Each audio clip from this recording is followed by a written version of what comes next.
Should I divorce my husband? Was he guilty of racism? Knock, knock.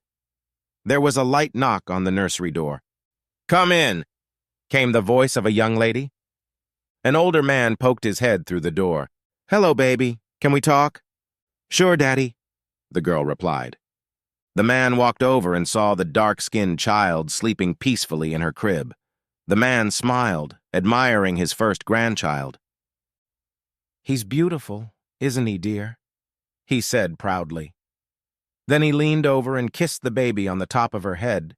Then he turned to his daughter and sat down in the chair he had brought with him. He reached out and took both her hands in his and asked, "How are you doing, Pumpkin?" The young lady burst into tears. Between sobs, she was able to say, "This was supposed to be one of the happiest times of my life until that fool went crazy for me. He and his family are fucking racists. I hate them, and I'm filing for divorce next week.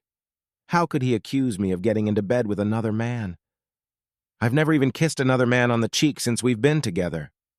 She sobbed, covering her head with her hands.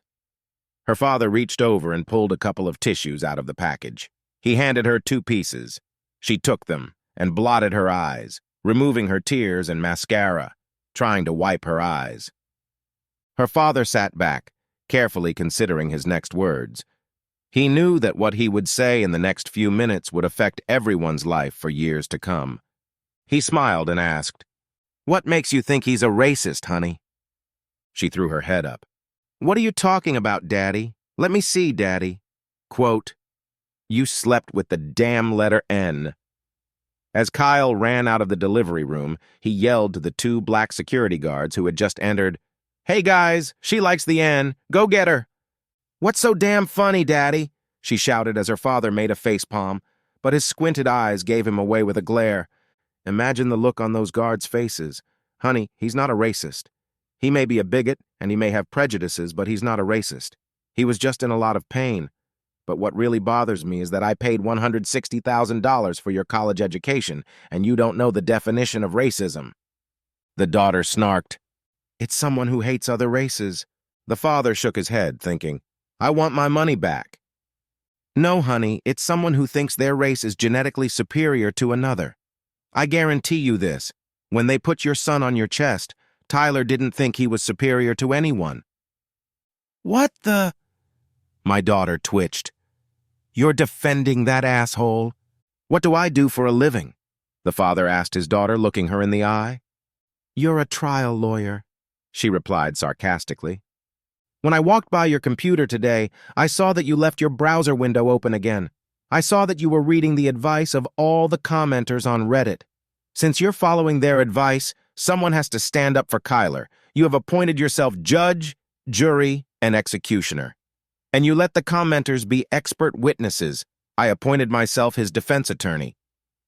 "Dad, are you really going to defend his actions?" He jumped to a conclusion without hearing my side of the story. "So why should I listen to his?" "Got angry with my daughter." Her father started laughing. "Okay, court is now in session. I will call my first witness, which is you, my dear." "Me? You're kidding. I'm not going to defend Kyler." "I'm not calling you to defend him. I'm calling you as a witness. And remember, judges are impartial. And juries don't decide until they've heard all the evidence." "Okay, Daddy, I'll play your silly little game. Okay, what do you want to know?" Miss Tasker. "Daddy," she replied, rolling her eyes. Okay, remember when they took your baby away from you after you gave birth and wouldn't let you or Kyler see it? They usually put the baby on the mother's stomach when they cut the baby's umbilical cord." Daddy reminded me. "Yes, Daddy," said the daughter. "Do you remember that it took about 10 minutes before they gave the baby back to you?" "Yes. Where did you get that information?" "You weren't in the room. It was just Kyler." I'm asking the questions now, and for the record, the answer is that I hired a cop. His daughter shook her head. "Did you notice that by the time the baby was returned to your arms, the security guards had arrived?" "No." "When did you first notice the guards?" "When Kyler yelled at them." "Were they in the room when you first entered?" No." "Do you know what a code gray is?" No. It's a code used when doctors or nurses need help because violence is happening or is likely to happen. Dad reached into his pocket and pulled out a handwritten document.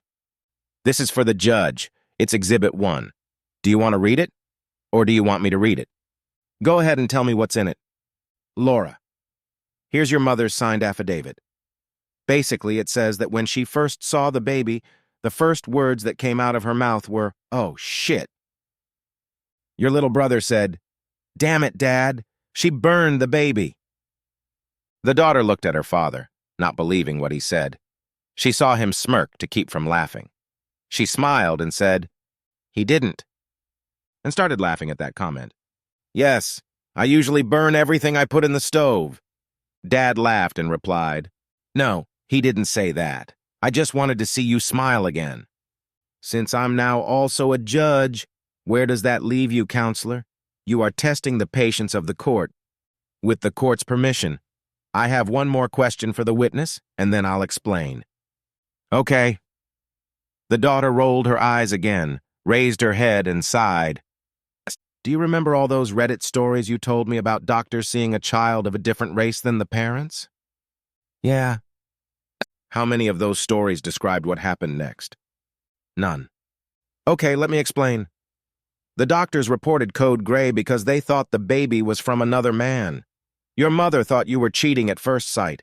Even you said that from the stories you read, every one of them showed that the fathers were right. The kids weren't theirs. So you're going to demand a higher level of tolerance for this situation from Kyler than everyone else? Remember, there is a part of the law about what the average person would do under the circumstances. That may be true, but he didn't actually believe the DNA test when I gave it to him the first time. He had to take another test to realize I wasn't lying. I have to admit it's a tough question. You were about 4 years old when I saw the plane hit the first tower in New York. We all said we couldn't believe it when the same thing happened to another airplane crashing into tower number 2. Sometimes when the mind is traumatized, it can't perceive what it sees for the first time. And do you really think no woman has ever tampered with DNA records to try to keep her husband? I'm guessing you read about it on Reddit, too. Yes, Dad, it's been done, too, but I would never do anything like that. He should have known me better. Her father just nodded his head. And how many of those men who trusted their wives were deceived by them? Then it was his sarcasm towards me. Why are white men so afraid of black men? One of my girlfriends dated a black guy in college and her fiancé found out. He dumped her right before the wedding. Why, Dad? Why are they so racist about it? Honey, this isn't about racism. His daughter looked embarrassed. He grinned.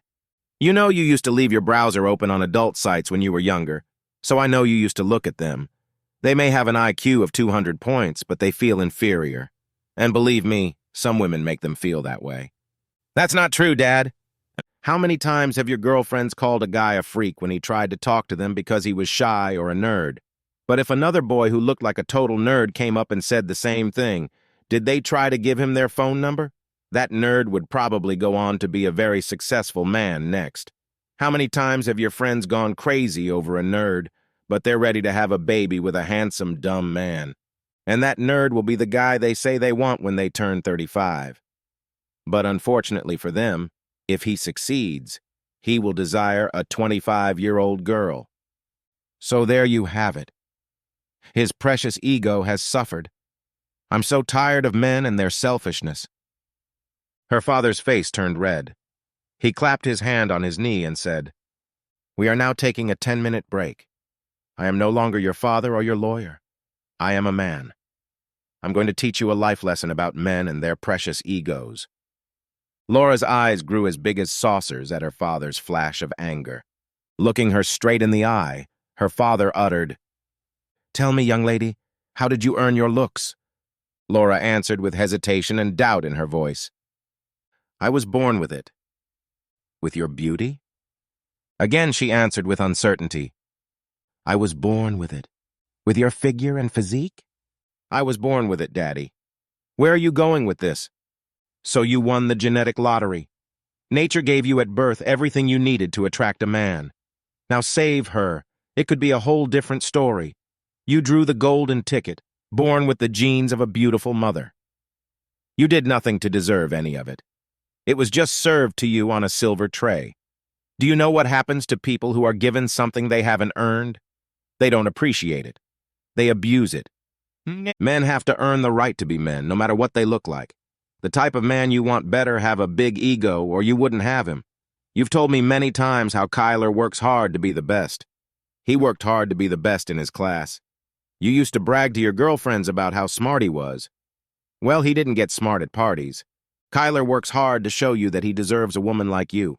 He has to compete with other men every day, and these men are at the top of their game. It's the ego that drives a man to go to work every day to provide for his family. Not only to provide for them, but to give them pretty much anything they want. It's also his job to protect you. Do you remember how that guy in college at that party cornered you? He came between the two of you. He won the fight, but within months he had cuts, bruises, and a black eye. He almost lost his right eye. That was his ego protecting you. A woman can destroy a man's ego in the blink of an eye, especially if he loves her. Another man could never destroy my ego, but your mother could. She could use a few choice words or have a lover and criticize my ability to make love. It would literally destroy me. If you are still married to him 10 years from now, he won't be the man he is today. He will have gained life, experience, and confidence. And confidence makes a man desirable to women. He will grow in his career and start making decisions that will be right for his life. The older he gets, the better he will be able to assess situations and do what is in the best interest of his family. You will not be like the person you are now. Ask your mom about young people. She laughs at them when they hit on her. She says when they grow up and become men, have them call her then. That sends them home with their tails tucked. Do you think if I hadn't continued my game, she would have stayed with me for a very long time? I don't have to be perfect, but she has certain expectations of me and her. Kyler is a very humble young man. He often tells me that he couldn't believe you could be interested in someone like him. He promised me that he would work hard every day to prove to you that he deserves to be in your league. Laura smirked in response to that comment. Her father noticed the look and grinned. Honey, didn't your girlfriends tell you he was hot? And they were jealous of you. You better be careful if you take their advice. They might have ulterior motives. If you divorce him, they'll look at him as a potential suitor. Laura frowned at that comment. I'm just giving you a warning. She stopped smirking. One last comment before the court goes back into session. It's an ego earned, not a given. I want you to remember that. Her father smiled and announced, The courts are back in session. Mrs. Tasker, do I understand correctly that you never want to see his family again? Is that true? You're damn right it is. They called me all sorts of nasty names and called my baby half N. And then it turned out they had black ancestors in their family after we did an ancestry DNA test. If someone tried to harm your child, what would you do? I would kill them without a second thought. You'd hate them? Hell, yeah. Kyler is their child? Yes, the daughter whispered. Do you think they overreacted because they thought you destroyed their child? Yes. His parents asked me this week to tell you how sorry they are for what they did. They asked me to tell you not to use their actions in your decision to stay with Kyler. They will stay out of your life as well as the children. They never expect to see a child or other grandchildren. His brothers and sister agreed to this as well. As you know, he comes from a very rough part of Philadelphia. That's where you grow up in a tough environment. He learned to fight in the streets and with his 3 older brothers. He boxed at Golden Gloves and was pretty good at it. But his parents made him give up boxing when they found out his IQ was off the charts. They explained to me that he was the best of them all and they wanted him to succeed. Get the hell out of there and make something of himself. They'll back off if that's what it takes for you to forgive him. What would you give up for your child's happiness? As for the family pedigree test showing that there was a North African relative on their side of the family, one great-aunt finally admitted to them that she remembers her grandparents talking about a family scandal and how it was covered up out of shame. If it had ever come out then, the family would have been ruined. I want to call Miss Chumbley as a witness. Laura looked at her father with a what-the-hell expression. Her father looked at her. Judge, I want to call a witness in my client's case. Someone who knew him before all of this happened. She rolled her eyes and replied, Okay, Dad. She'll take a firm stand. Miss Chambly, how did you meet Mr. Tasker? You know, at the fraternity party. Tell the judge what happened. I was at a frat party in college. One of the soccer players cornered me and started groping me. Kyler came over and pushed him off me. What position did he play on the team? He was a linebacker. Pretty mean dude? Very. Tell the court how you two met. I wanted to thank him, but I didn't know who he was. I asked around and found out he was a member of this fraternity. He earned his membership by teaching rich kids. I found out that he spent a couple days in the hospital after a fight. The soccer player he knocked out was there too. He was there with a broken jaw. They eventually kicked him out of college. About a week later, I ran into Kyler in the student center. He was sitting at a desk studying statistics. He had the biggest black eye I had ever seen. I walked over and introduced myself. Hi, I'm Laura Chambly. Do you know what he did next? He stood up and shook my hand. He was the first guy to stand up when I approached him. I thanked him for saving me. I realized he was pretty nice. I wanted to get to know him better, so I asked him, let's get together this weekend and hang out. He told me, no thanks. I sat there in shock. No guy had ever turned me down on a date before. I'm sure my look gave away my thoughts. He said, Miss Chumbley, I know who you are. I've heard you're a pretty nice person, and I know what your family's last name means here in Wharton. Your father is on the board of trustees. My name means nothing. I'm here on a full scholarship. I can't and won't screw up my life or anyone else's, including the most beautiful woman on campus. I blushed when he said that. I had heard it before, but somehow it sounded different when he said it. I have goals in life, and I'm only 6 months away from my first goal. That goal is to graduate from college top of my class. A lot of people's lives depend on me finishing college. I am the first college graduate in my family, and I will not let them down. I know you come from one of the wealthiest families in Philadelphia. How would your family feel if you were seen dating a security guard from the 5 Points who works in the student center? He got up to leave. He smiled, and it melted my heart, and said, You're welcome. For the next few days, I kept my eyes on him.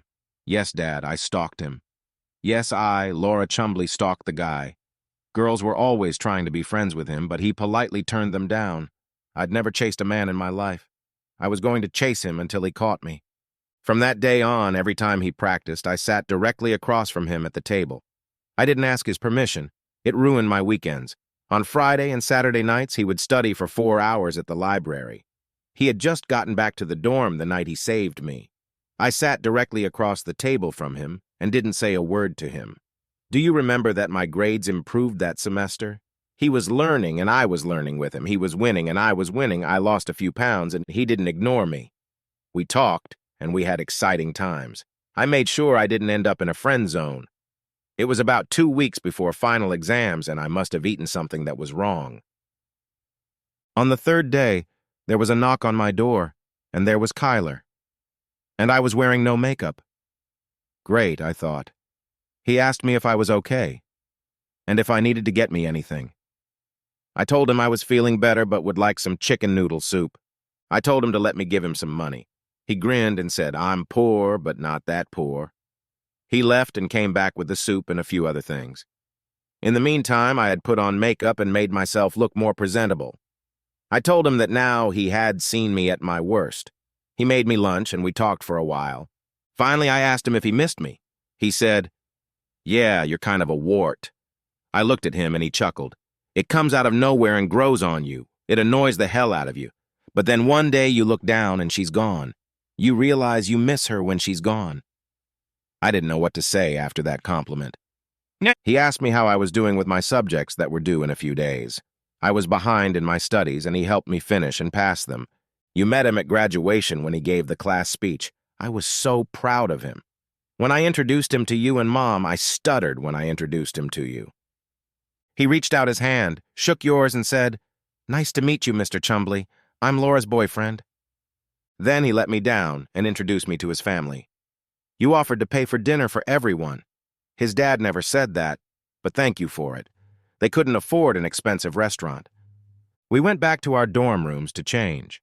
First we went to his room, then we went to my room.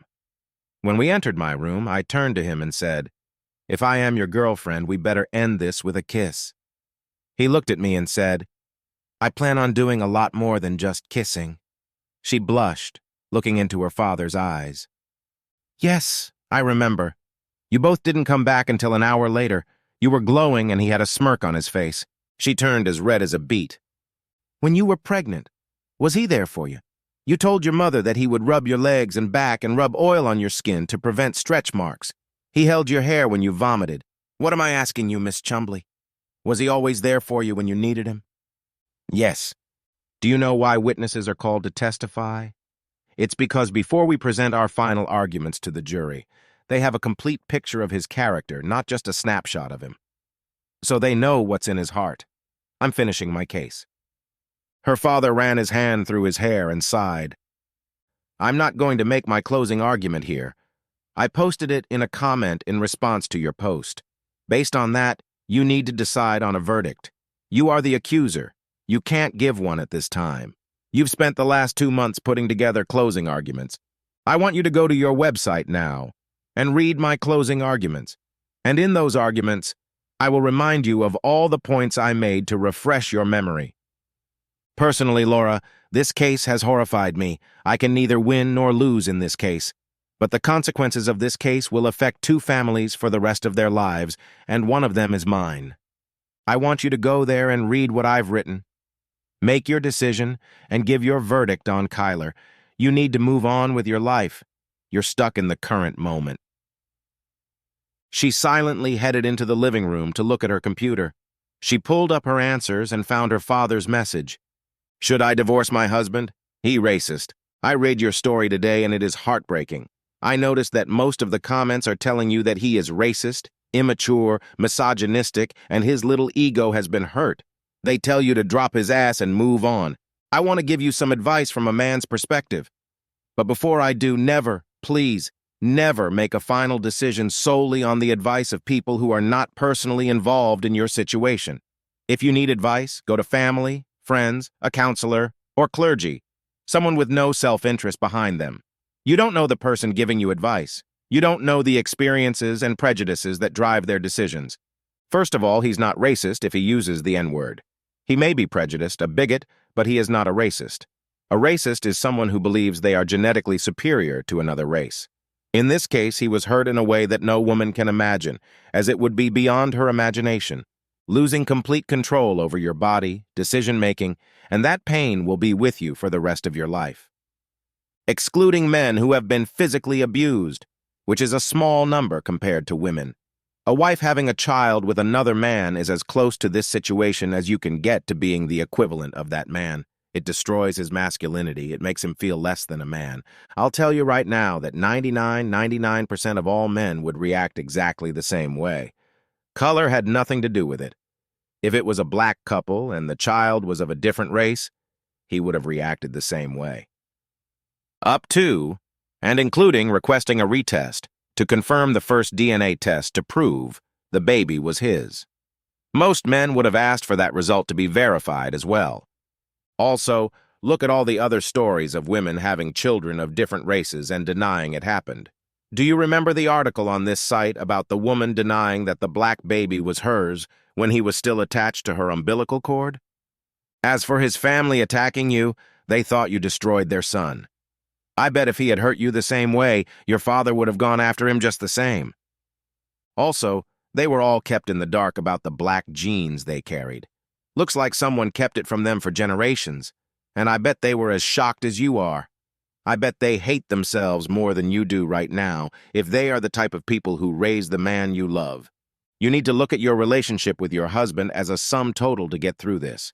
You say he is truly remorseful and is doing everything he can to make it up to you. What was he like before this? Was he with you at a time when you needed him? Is he truly remorseful? Another question is, how did the staff react when they saw the baby? I bet the first thing they did after the birth was call security before the baby was handed to you. That should tell you that they've seen it many times before. My suggestion, if you don't agree, is to see a counselor. It will help both of you. My final question for you is this. How would you have reacted that day if the child or you had a health problem, and you didn't see the baby until the next day? Then they would put a black baby on your lap. Would you believe it was your baby without question? I'm just asking. Good luck with your decision. Laura slowly closed the laptop and stared at it. She reached out and picked up her phone, then dialed Kyler's number. Kyler, I've made my decision. The end,